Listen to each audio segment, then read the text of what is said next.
Hello students, this is lecture number 119 regarding lecturer and master cadre mathematics।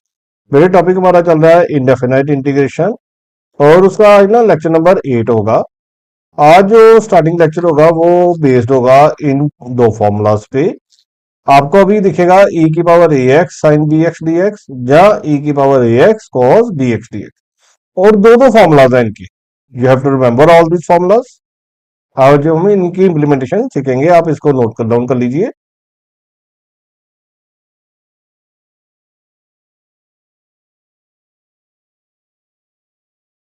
जैसे ये देखो आपको क्वेश्चन मान लो आ जाए,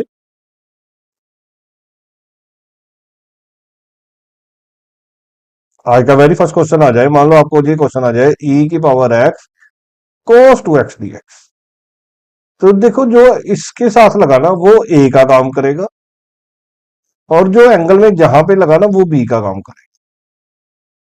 a है और b है तो आपने सीधा फॉर्मूला ही लगा देना है e की power A x upon A square plus B square A cos B x plus B sine B x plus C. बस ये आंसर हो गया। या आप नीचे वाला फॉर्मूला लगा सकते हो e की power A x upon under root A square plus B square cos of B x minus tan inverse B upon A plus C. तो जी सीधा सीधा फॉर्मूला इंप्लीमेंट होगा जी। अब ऐसे ही मान लो हमारे पास ये क्वेश्चन आ रहा है,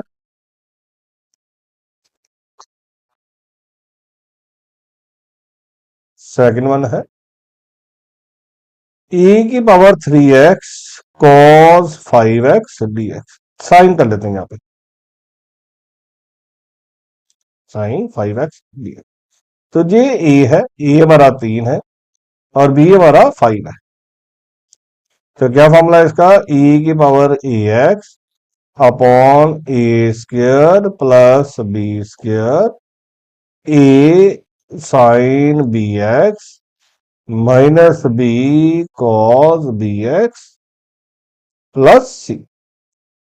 यहां हमारे पास फॉर्मूला है e की power A x upon under root A square plus B square, बाहर साइन है B x 5x minus tan inverse B over A. बस ये आंसर हो गया। इसमें कुछ है ही नहीं, सीधे सीधे बस आपको फॉर्मूला याद करने और उसकी इंप्लीमेंटेशन इस तरह से कर देनी। नेक्स्ट बेटी नया कंसेप्ट शुरू होने लगा है, that is the important one.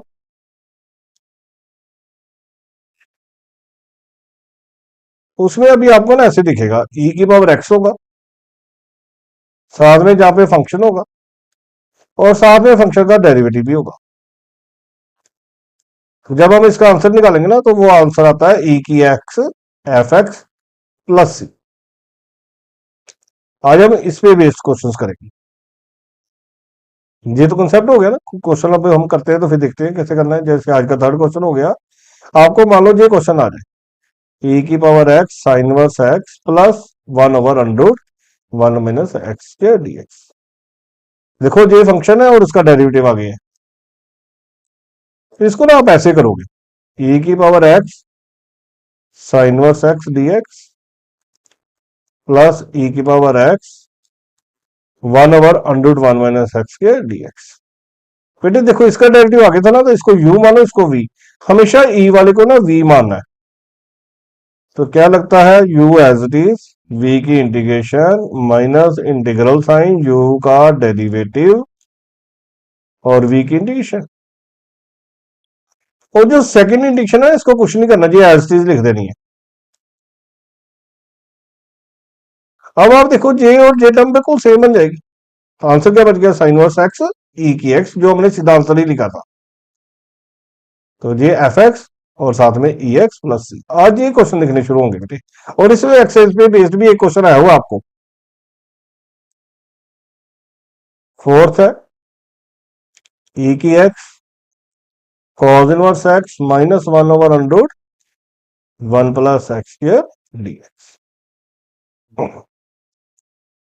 अलग अलग कर देते हैं।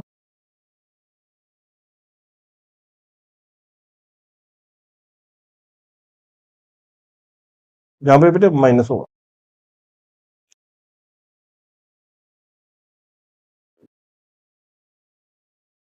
अब ये इसको u मानेंगे, इसको v। कॉज इनवर्स एक्स ई की एक्स का ई की एक्स माइनस इसका डेरिवेटिव और इसकी इंटीग्रेशन।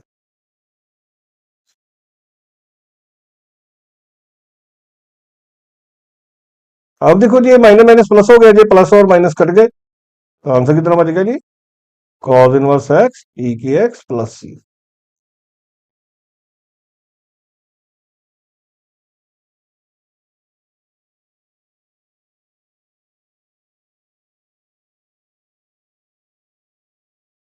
अब अगर हम इसको ओपन करें ना, तो ये बनेगा ई की एक्स, ये एक्स इनवर्स साथ में डी एक्स माइनस ई की एक्स, ये एक्स की माइनस टू डी एक्स।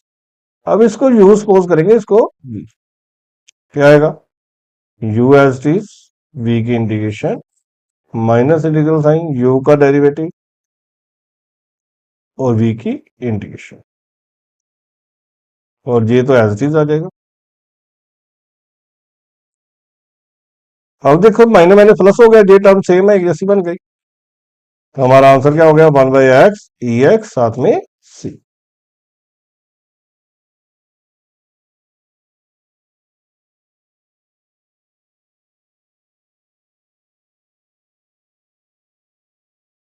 ये क्वेश्चन है, इसको अलग अलग कर लेते हैं।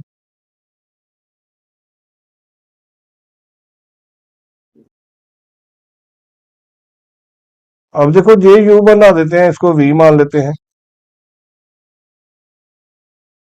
क्या लग जाएगा? u as it is v की इंटीग्रेशन माइनस u का डेरिवेटिव और v की इंटीग्रेशन, और ये सारी टर्म एज इट इज, और ये फिर कट गए। तो देखो कितने छोटे छोटे से क्वेश्चन है, इनके आने की चांसेस रहेंगे पेपर में बेटे।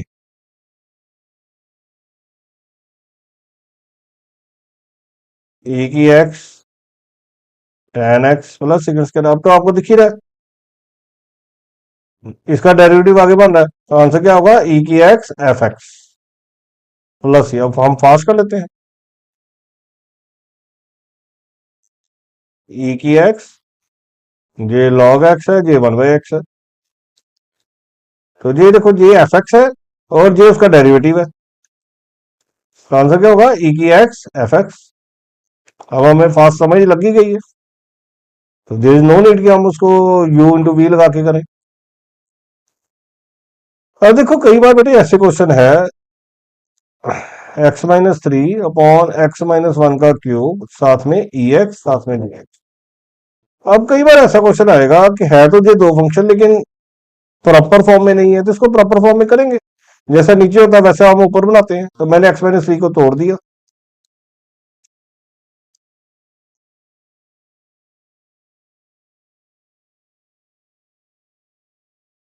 जब मैंने इसको तोड़ा तो ऐसे लिख सकता हूं मैं, x-1/x-1 का क्यूब -2/x-1 का क्यूब, और ये ई की एक्स डी एक्स।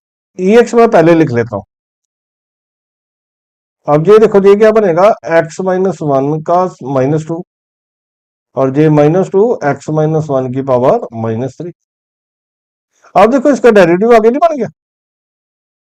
जब किसी फंक्शन का डेरिवेटिव आगे बन रहा है और साथ में ई एक्स है, तो आंसर क्या चल रहा है? ई की एक्स साथ में एफ एक्स, ये आंसर हो जाएगा।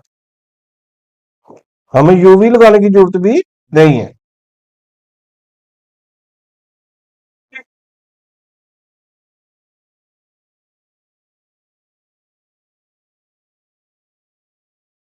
और टेन से देखो, ई की x ten x plus log second x. अगर मैं इसको थोड़ा सा लेबोरेटरी कर दूं, तो ये बनेगा ई की एक्स टेन एक्स, ई की x log second x d x. अब देखो इसका डेरिवेटिव तो आगे नहीं है, इट मीन अब इसका डेरिवेटिव देखना पड़ेगा कि ये इधर आ रहा है, इसको यू मानते हैं, इसको वी, तो ये तो ऐसे ही रखना पड़ेगा क्योंकि इसका डेरिवेटिव आगे है ही नहीं। क्या रूल चल रहा है, u as it is, v की इंटीग्रेशन, माइनस यू का डेरिवेटिव 1/sec x, और sec x का sec x tan है, और ई की एक्स की इंटीग्रेशन ई की एक्स, साथ में डी एक्स, sec x से ठीक है नेक्स्ट कर जाएगा, ये सेम की सेम टर्म बन गई। क्या आंसर आ जाएगा, log sec x साथ में ई की एक्स साथ में सी।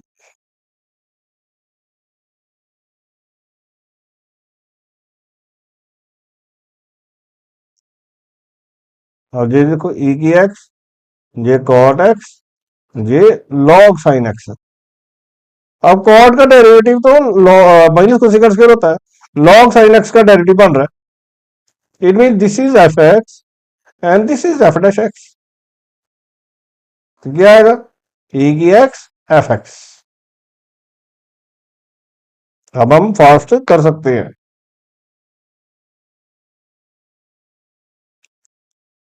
ये देखो ई की एक्स, ये सेकंड एक्स, ये 1 + tan x है।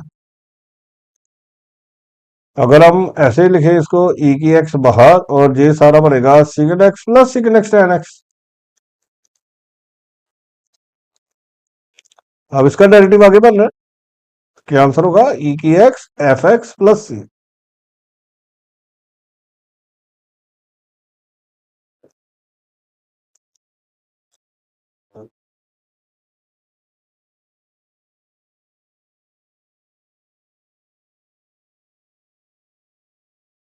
अब देखो, अगर हम इसमें इसको पहले ऐसे लिख लें, माइनस में बाहर निकाल दूं, क्या बनेगा, cot x minus cosec square x d x. Cot का डेरिवेटिव माइनस कोसेक स्क्वायर ही होता है, माइनस बाहर ही रहेगा और e x f x answer होगा।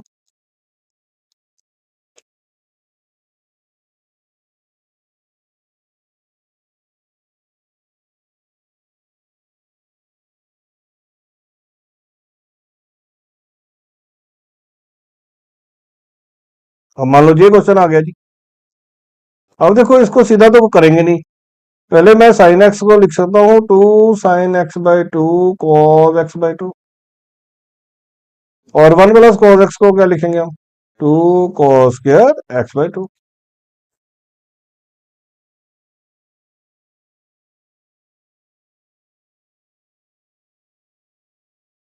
तो ये बनेगा 1/2 cos² x/2, ये बनेगा 2 sin x/2 cos x/2, और नीचे 2 cos² x/2 साथ में dx। ये बन जाएगा 1/2 sec² x/2, ये cos से cos कट जाएगा, 2 से 2 कट जाएगा, तो tan x/2। और देखो इसका डेरिवेटिव आगे बन रहा है, क्या रूल चल रहा है, ई की एक्स एफ एक्स प्लस सी।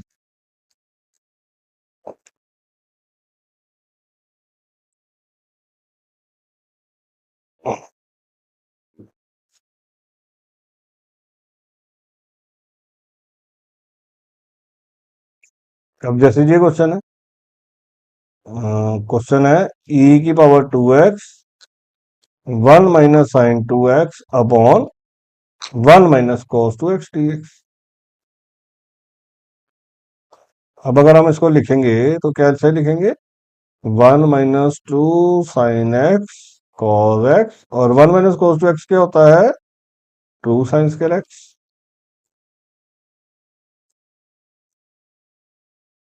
ये बन गया 1/2 sin²x -2 sin x cos x upon 2 sin²x dx।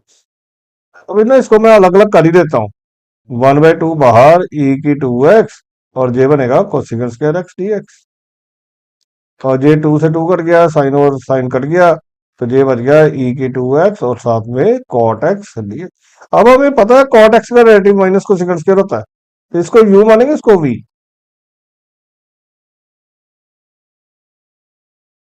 हमेशा ये देखना पड़ेगा कि अगर हमें यू इंटू वी लगाना है तो किस वाले को ओपन करना है, जिसका डेरिवेटिव बना होगा ना उसको ओपन करना है। तो क्या रूल है, u as it is, v की इंटीग्रेशन, अब ई की 2x/2 हो गया, माइनस इंटीग्रल साइन कॉट का derivative minus cosecant square x, और ई की 2x की ई की 2x/2 साथ में dx। अब जब ओपन करेंगे ना तो ये देखो ये वाली टर्म, ये एक माइनस, ये दूसरा माइनस, ये तीसरा माइनस, ओवरऑल आंसर माइनस में आएगा। तो मैंने minus minus minus minus minus होगा, और ये पॉजिटिव को काट देगा, तो हमारे पास आंसर बचेगा माइनस कॉट एक्स ई की पावर 2x/2 प्लस 6।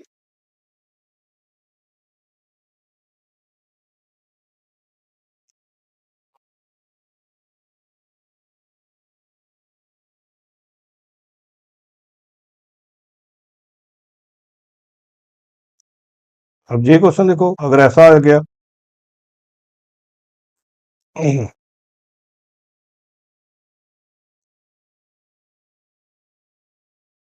देखो अगर हम इसको अलग अलग कर ले, ऐसे गिन ले, log x का इनवर्स इंटू 1 dx, और ये log x का -2 dx। अब देखो अगर इसको u माने और इसको v मानते हैं तो क्या बनेगा? log x का इनवर्स एज इट इज, और 1 की कंडीशन x, इसका डायरेक्ट करेंगे पावर बाहर, log x की -2, फर्दर ब्रैकेट का करेंगे 1/x, और 1 की कंडीशन x, और इसका log x की -2 साथ में dx। अब ये माइनस माइनस प्लस हो जाएगा, ये कट जाएंगे, क्योंकि ये एक्स से एक्स कट जाएगा, दोनों टर्म एक जैसी हो गई। तो हमारे पास बच गया जी 1/log x into x plus C. तो बेटे इससे ना ये वाली टॉपिक भी अब हमारा कंप्लीट होता है। अब हमारा नेक्स्ट लेक्चर में हम करेंगे पार्शियल फ्रैक्शन। अब हमारी जो इंडेफिनेट इंटीग्रेशन के बेसिक्स हैं वो कंप्लीट होने वाले हैं। एक बार वो कंप्लीट हो जाए फिर हम ऑब्जेक्टिव करते हैं, फिर आपको सारे कंसेप्ट पता होंगे कि ये लॉजिक लग सकते हैं। ओके जी, तो बने रहें। Thank you.